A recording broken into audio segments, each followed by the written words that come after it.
What's going on, guys? It's Radar here with some project cars. This came out just over 2 weeks ago. No, sorry, a week ago. And here we are going to do some career mode. Now, I'm going to skip the karting because quite frankly, they're fun, but they're not the stuff you want to watch racing. Kart 1, you put on 100% difficulty and you can smash them every time. Supercars are just stupid, so skip them. We're going to jump into Formula Rookie, which Australian equivalent's Formula Ford. I think also overseas they have Formula Ford. We're not going to do the Clio Cup because, quite frankly, that's just the juiced up road car and I don't like that sort of stuff.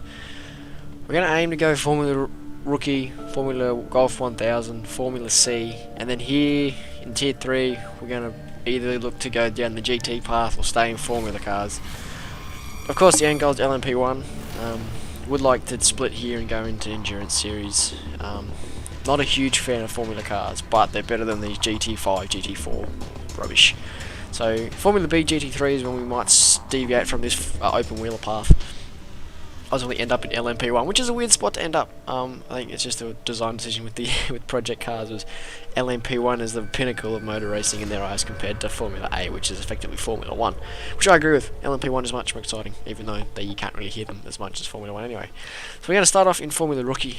So we've got 2 contract offers. As you can see, they're all willingly going to take after a unanimous decision. Auto Rebel would like to have me. Nah. Which one sounds cooler, West Force or Auto Rebel? Let's go with West Force. Name sounds a bit cooler. Welcome to Formula Rookie, your entry point into the world of open-wheel formula racing. You'll start out in one of several national championships, race your way into European championships, and fight for a seat in the Formula Rookie World Championship. Each round features 2 races. All race finishers will earn points, and bonus points are awarded for fastest qualifying time and fastest race lap time. The pit lane is open for refueling, repairs, and tire changes. Time to start your Formula career. There's your stock standard project cars video introducing you to what you're driving. It's a good. I like it. So far, it seems alright. It tells me, especially in karts, that you've got a sprint race and a main race. It's the same with GT3. So, our very loving Twitter feed, that's definitely not what Twitter's like.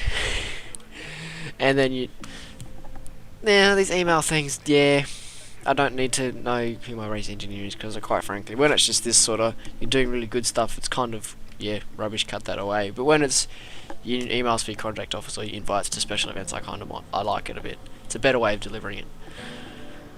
Yeah, cool. Alright, so we're going to jump into our first event. So we've got 3 we can do.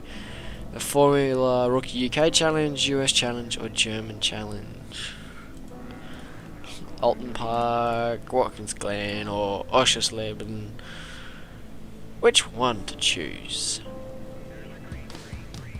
I'm thinking I'm going to go to the German Championship, just for this one. I'm going to stick to 50% session length, simply because for me, I don't like driving a half-hour practice session, and then also with recording races, some of them can get a bit long, so it means we can cut it back pretty quick. Running AI on full 100% difficulty, and allow restarts in case I really badly stuff up. But I'm gonna go and cut out practice and qualifying, simply because you guys don't need to sit through all that and watch me spin the car multiple times. So I'll cut that out, and you'll rejoin me back when we're gridding up for the race. So I'll see you then. Alrighty guys, so we're back here for the race. Struggled in practice, we did last, but we put it on pole in qualifying. So we got a 6-lap race here around Oschersleben, one of the shorter tracks. It's actually a pretty fun track in this car. Of course, this car's only got 4 gears, so it's a bit weird to drive, but you get used to it. One thing that it is not working with project cars is track IR, which is annoying me, but I'll get over it. Okay, it's your we go first with a rolling career start, race. so here Let's we get go, off to a 6 good laps. start. Green, green, green. Oh, left him for dead. This is a 3-pedal needed car, so I'm having to heel and tow this thing.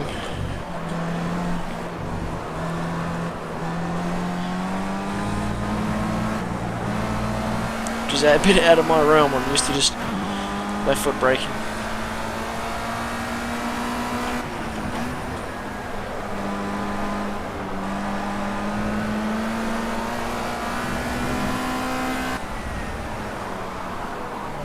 Whoop, cold tyres, bit of a skid.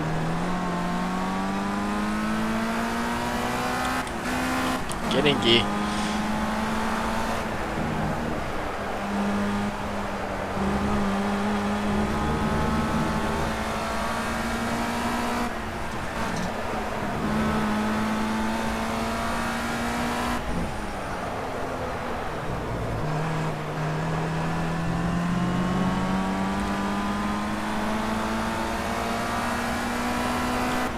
You're leading by 1 second. Try and extend the gap.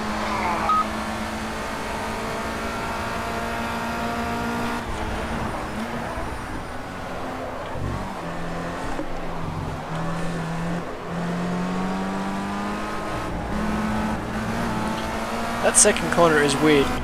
It kind of tightens on exit, which means you think you can carry it full throttle once you get past apex, but it actually tightens more, which is a bit annoying.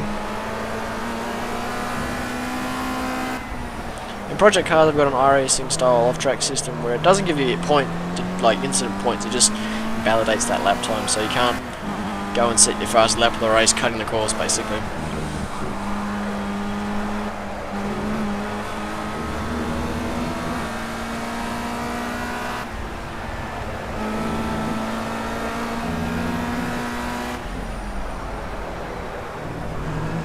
In qualifying, I was taking that last corner in second gear, but I've had a few issues in races where I'm using clutch-driven cars of destroying engines. So I'm keeping it in third, so just to minimise that risk of blowing the motor or damaging the gearbox. Whoa! I'm also using as little throttle as possible on the blip. As you can see, it didn't quite work on that change to second, and it just spat the car.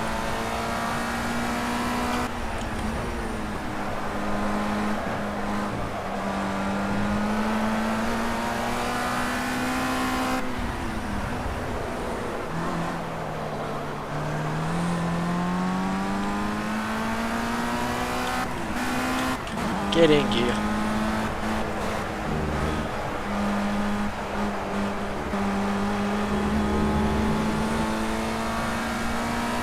If the Renault Clio wasn't a front-wheel drive piece of crap, I'd probably be driving that purely based on the fact that I don't have to use the clutch to drive it.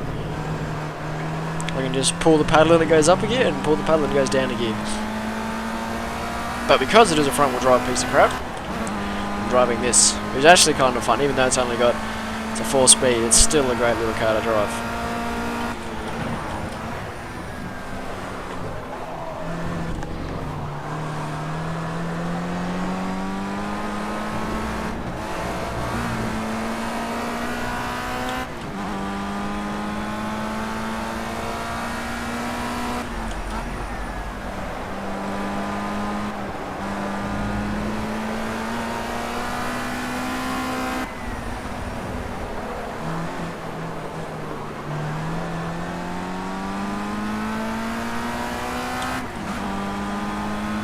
Got it into gear that time. You've got a 3-second lead. That's great. Stay focused and keep pushing. That engineer guy's alright until he just says some stupid stuff, like the car's probably within half a second and he's telling me straight away, defend your line. It's like, well, no. I just passed the dude. I'm not going to defend straight away. Well, you know, the minute you're on someone's bumper, it's like, you know, get all over the place, fill his mirrors. It's like, let me drive, please. Leave me alone, I know what I'm doing.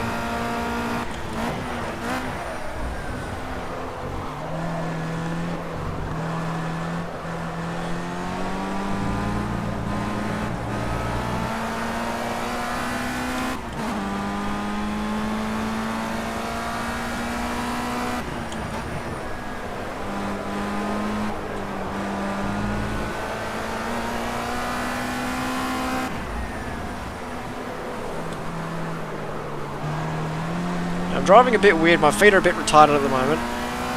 When I'm meaning to change gears, I'm right foot braking. When I'm not, I'm left foot braking.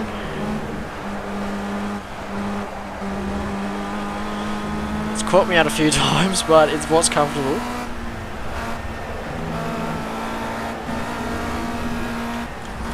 Whoop. In qualifying mode.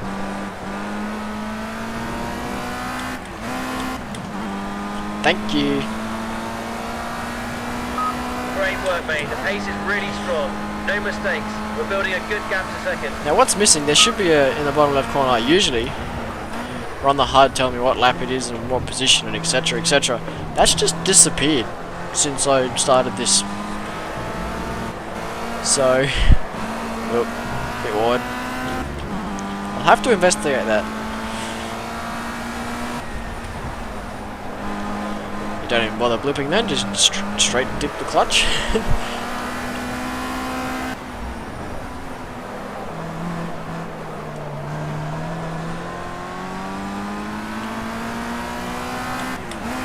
Get in gear, damn it.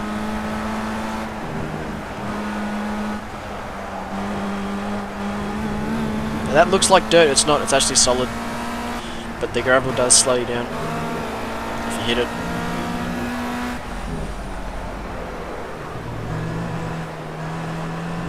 There we go, that's it. We're on the last lap then, so first race in form with a rookie. First win. Brilliant driving. Remember this moment, the first race win of your career. Chuck a party. Continue. Let's see. I don't know. I wasn't really paying attention during the introduction video, so I don't know whether there's a second race. Yep, there's a second race. Here we go, race 2. 8 laps this time. We're still starting on pole. Let's go. And it's not going to be a rolling start. That's good. Because I absolutely kill them on standing starts. Get ready, mate. Focus on those lights. Start thinking about protecting your line into turn 1. Why do I need to protect my line, mate? I mean, what even are the other cars? Get on my level.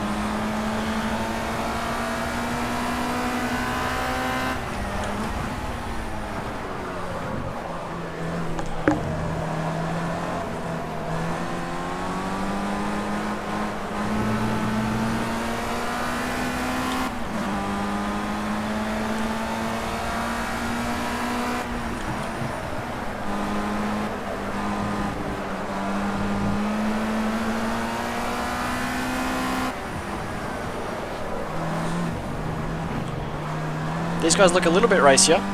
They're actually keeping up with me in the first lap.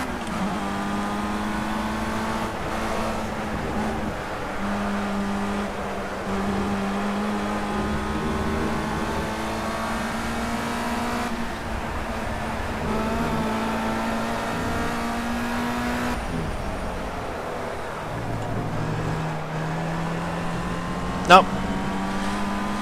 This AI is probably the weak point of the game so far. Good job. That's a great start to the race. Keep it on the island and keep pushing. I've never heard anyone call the racetrack the island. Whoa.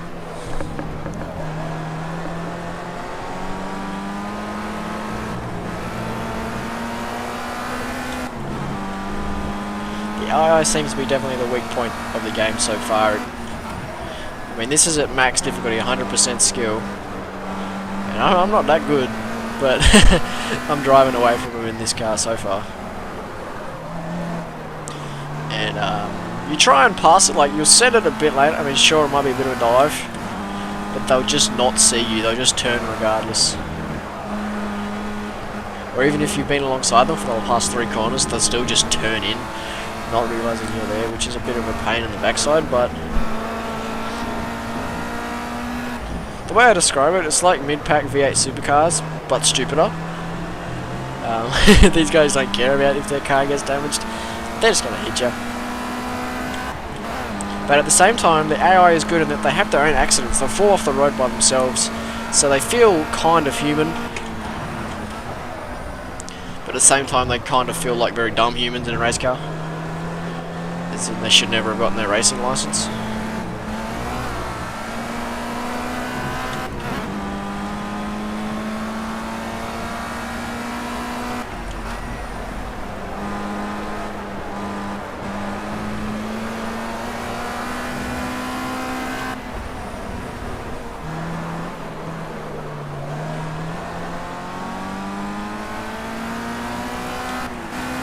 Get in gear. That change from second and third gear is definitely catching me out a few times now.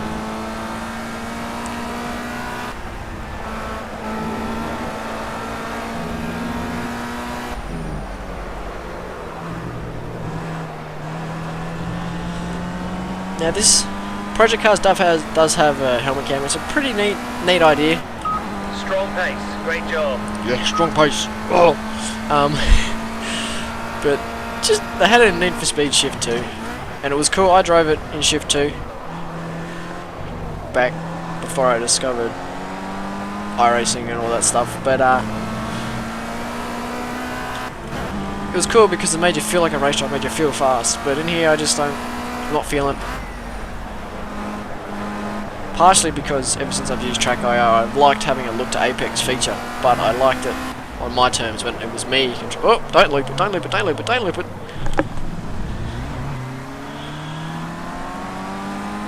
It was me controlling that look, not being forced to look where the game wants me to look, which is what the helmet cam does. It gives you, it does that little look to Apex, and it's forcing me to look where I might not want to look.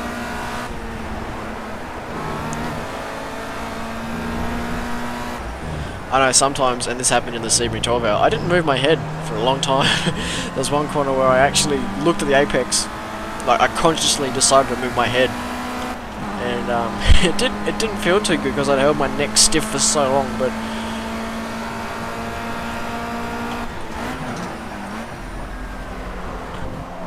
I know that's just something, and that there's lots of options with Project Cars. You know, you can turn off the blur with the helmet cam of the dash, but for me it's just a bit of a gimmick. It's just something for the guys who aren't as purist. I'm going to use that word lightly. Who aren't as hardcore. Whoa, hardcore. Not saying I'm hardcore, but who just want to feel that extra bit of speed. That's what it's designed for, just to make you feel like you're going faster than you actually are. I mean, I've been driving iRacing for so long where you just sit in a cockpit and nothing moves other than the steering wheel in front of you. Nothing's faked. It's not like jazzed up to make it feel better, feel like you're going quick. So that's why I stick with this plain view. You're currently setting the fastest lap of the race. Keep it up.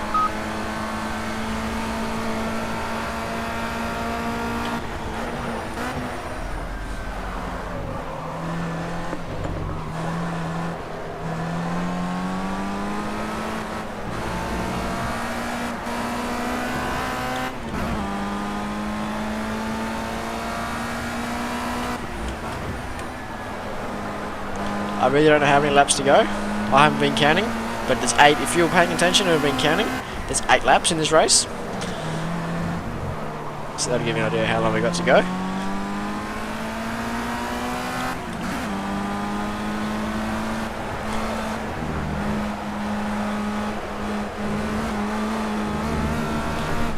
See what I meant about that dirt being solid? If that was actual gravel, I would have basically been stopped on the spot. And that's what Project Cars does well. It does that off-road excursions well. And that means I've been off the road a few times. But they've done the gravel well.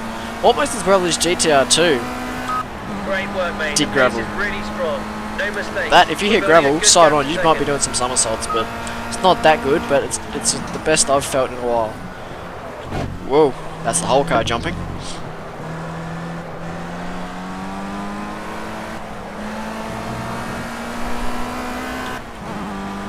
You can definitely tell with Project Cars, they've tried very hard to get the important things right.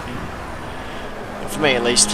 For me, Project Cars, I never expected a full hardcore sim. I just expected a sort of semi-serious but realistic-ish, I'm using very vague terms here, racing game, which is what it's delivered for me. I did feel when I first downloaded and played it, a bit disappointed.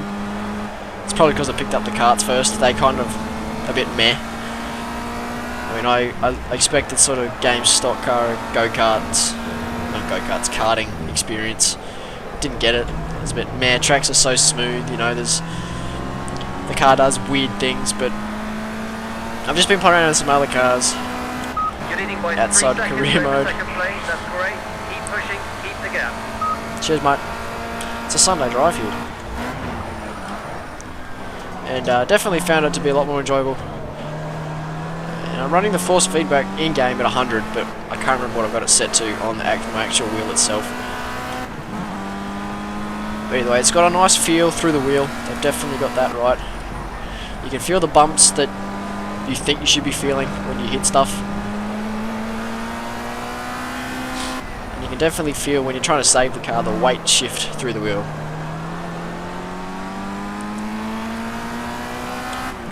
Like, you know when you've overcorrected when that wheel goes really soft and you're like, oh damn, here we go, here's a fence coming really quickly.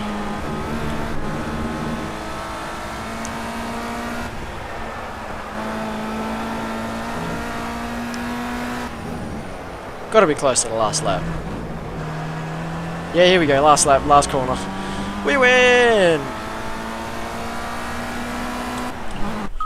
That's P1. That's the kind of job we're looking for. Great driving. I shouldn't even be in this class, I'm not even a rookie. We won by 2.5 seconds. Come on, mate. But we'll go ahead and... what have we got? So we'll skip, yep, we set, so we got 3 bonus points. Qualifying, flat and 2 fastest laps. We're going to win this championship easy, mate. 2 wins, 63 points. So that's the first part of my Project Cars career video with a few little my impressions of the game so far injected into that. So thanks for watching, guys. Stand by for part 2 and I'll catch you on the flip side.